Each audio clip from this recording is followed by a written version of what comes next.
All India Radio presents Morning News.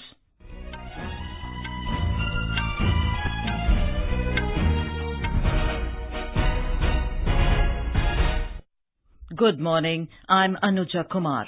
The headlines.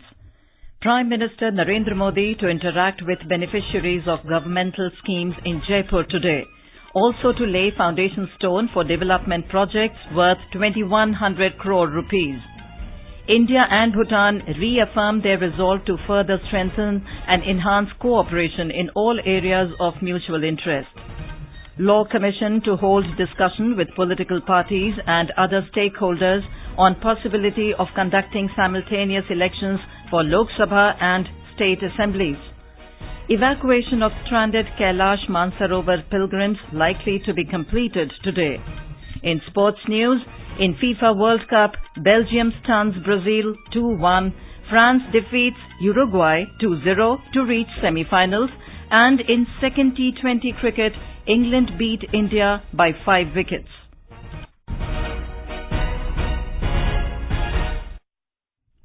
Prime Minister Narendra Modi will be visiting Jaipur in Rajasthan today to interact with beneficiaries of various flagship schemes of the centre as well as the state government. Around 2.5 lakh beneficiaries have gathered in the city to take part in the programme. Speaking to reporters yesterday, Chief Minister Vasundhara Raje said benefits of schemes are reaching the target beneficiaries successfully.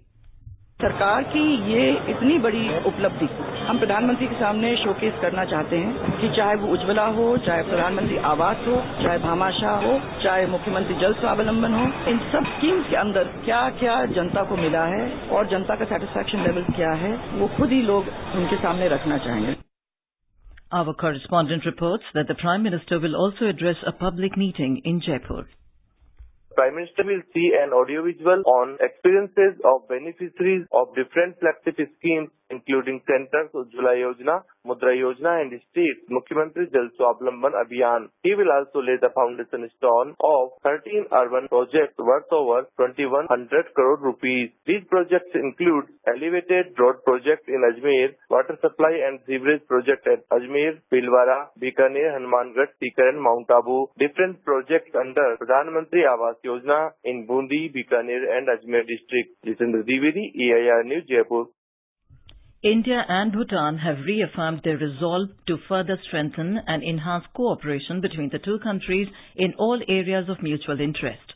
Prime Minister Narendra Modi and his Bhutanese counterpart Dashok Tshering Tobgay, during their meeting in New Delhi yesterday, agreed to take the exemplary bilateral partnership to new heights for benefit of the people of both the countries.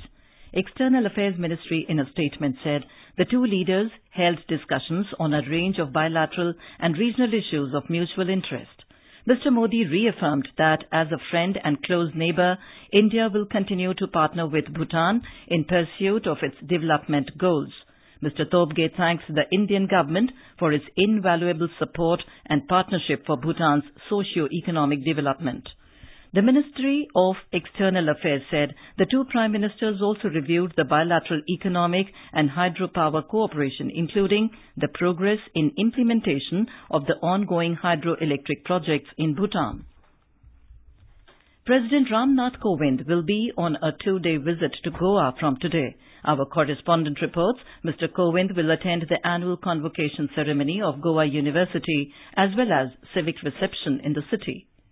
President Ramnath Kovind will deliver the convocation address at the 30th annual convocation of Goa University at the Shyama Prasad Mukherjee Stadium in Bambolim near Panaji. Governor and Chancellor of Goa University, Mridula Sinha, will preside over the function, while Chief Minister Manohar Parrikar will be present as a special guest. 76 scholars will receive their PhD degrees and 70 students will be awarded gold medals, scholarships and prizes for meritorious performance. Mr. Parrikar will present the Swachhatam Mahavidyalaya Samman to the Cleanest College for 2017-18 under an initiative of the university. Saikat Sarkar from Panaji for AIR. The President will visit the Basilica of Bom Jesus, a UNESCO World Heritage Site in Old Goa, and Mangeshi Temple in Mardol near Panaji tomorrow. The Law Commission will hold a 2-day consultations with all the national and recognized state political parties from today to discuss the feasibility of conducting simultaneous polls to the Lok Sabha and state assemblies. Our correspondent reports that the Commission had written to the 7 recognized national and 59 state parties to participate in the meeting.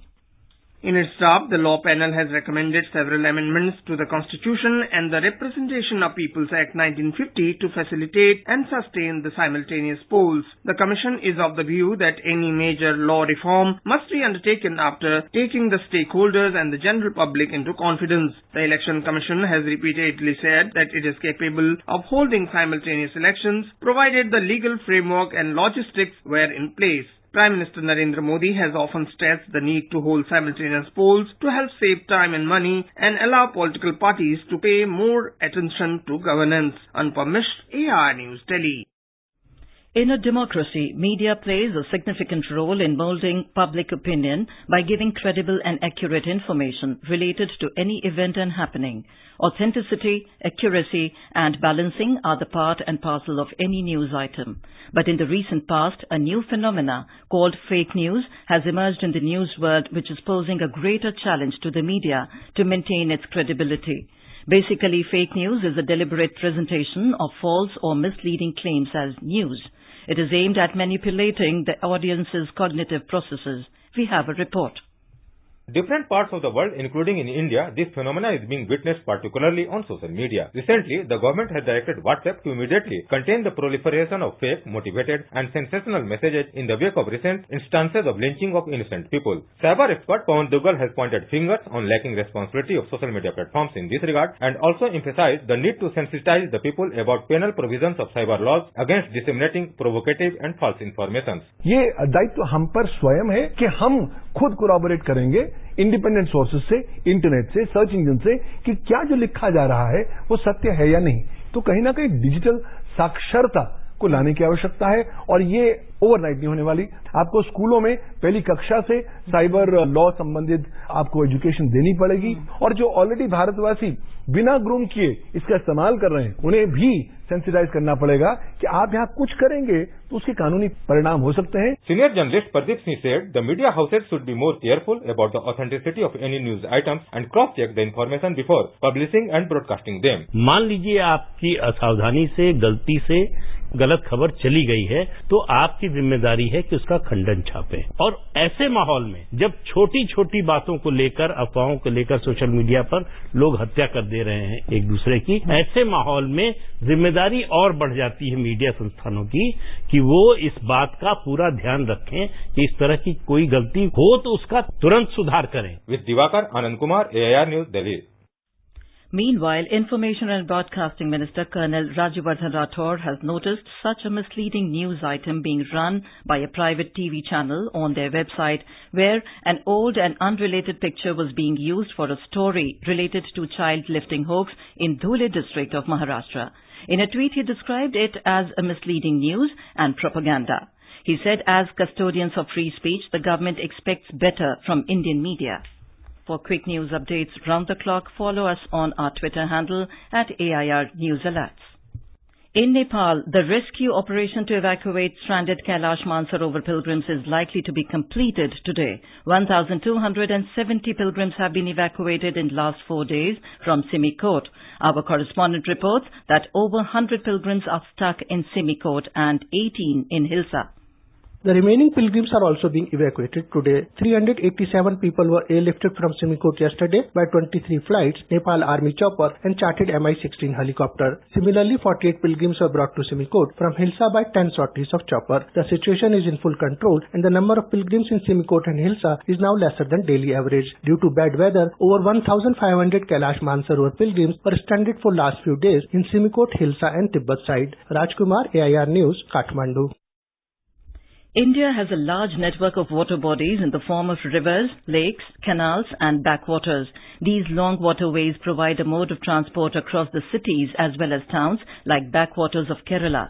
National Waterway 3 has been completed in Kerala to provide affordable transport in the state. It is the first national waterway in the country with 24-hour navigation facilities along the entire stretch. The waterway extends from Kottapuram in central Kerala to Kollam in southern part of the state. It passes through rivers and backwaters connecting major industrial centres of Aluva, Kochi, Alappuzha, Kollam and Kochi port. Here is a ground report from our Kochi correspondent. The Inland Waterways Authority of India, under the Ministry of Shipping, is coordinating the task of developing, monitoring and administering national waterways. It has decided to extend the waterways to Kozhikode from Kottapuram. The waterways will help in reducing traffic on roads and railways. Jayashankar, a resident of Malao Ghat, an inland village, said that the waterways will not only help local residents, tourists and fishermen, but also generate livelihood for the inhabitants. Till recently, we used to be dependent on boats only. Recently, we got connected through roads by Ernakulam-Vipin bridges, and by the establishment of inland waterways, a lot more transport facilities will be available for the public here belonging to this island.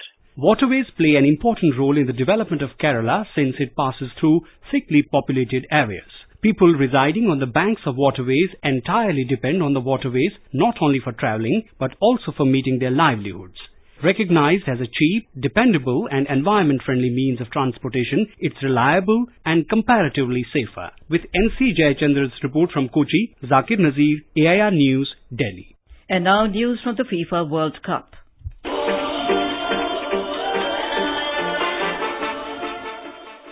In the FIFA World Cup, Belgium stunned 5 times World Cup winners Brazil 2-1 in the quarter-final at Kazan late last night. Belgium took a 2-0 half-time lead with an own goal when Fernandinho put the ball into his own net from a corner in the 13th minute. De Bruyne fired the second in the 31st minute. Like a tank, he's done well. De Bruyne, 2-0! They are knocked out. The favourites have gone. Belgium have pulled off one of the biggest, if not the biggest win in their history. They make the semi-finals. In another quarter-final match, France beat Uruguay 2-0 in Nizhny Novgorod yesterday. And poked it towards goal and in by Raphael Varane. The defender strikes for France. It's their first attempt on target in this match, and it is the opening goal of this match. An error from Fernando Muslera. Antoine Griezmann with a second goal for France. A huge mistake from the highly experienced Uruguayan goalkeeper. Antonio Griezmann did not celebrate goal out of respect for Uruguay. With this win, France has set up a mouth-watering semi-final clash against Belgium in St. Petersburg on Tuesday. The remaining 2 quarter-final matches will be played today. England will battle it out against Sweden at Samara. The match will start from 7:30 p.m. In the second match, host Russia will meet Croatia in Sochi at 11:30 p.m. Aarti Rana, Sports Desk. In cricket, England beat India by 5 wickets in second T20 international at Cardiff to level the 3-match series 1-1. Earlier put into bat, India posted 148 for 5 in the stipulated 20 overs. And now for an overview of today's newspapers, it's over to Saira Mustafa. Thank you, Anuja. In a huge blow to Pakistan Muslim League ahead of Pakistan's elections, its deposed Prime Minister Nawaz Sharif being sentenced to rigorous imprisonment in one of the 3 cases against him is covered by almost all the papers today. The Indian Express quotes, Panama Papers, Sharif gets 10 years in jail, daughter 7 years, can't contest Pak polls. In a blow to India's efforts, Malaysia rejects to deport Zakir Naik. The Tribune writes, will not deport Zakir Naik to India, says Malaysia PM, as long as he does not create problems for the host country. And finally, Uttar Pradesh Chief Minister Yogi Adityanath enforces a ban on plastic bags, cups and glasses across the state from July 15 is a headline in the Asian Age. And with that, it's back to you, Anuja. Thank you, Saira, for a look at today's newspapers. And now, before we end the bulletin, the headlines once again. Prime Minister Narendra Modi to interact with beneficiaries of governmental schemes in Jaipur today. Also to lay foundation stone for development projects worth 2,100 crore rupees. India and Bhutan reaffirmed their resolve to further strengthen and enhance cooperation in all areas of mutual interest. Law Commission to hold discussion with political parties and other stakeholders on possibility of conducting simultaneous elections for Lok Sabha and state assemblies. Evacuation of stranded Kailash Mansarovar pilgrims completed successfully a short while ago. And in FIFA World Cup, Belgium stuns Brazil 2-1. France defeats Uruguay 2-0 to reach semi-finals. And with that, we end the morning news. Have a nice day.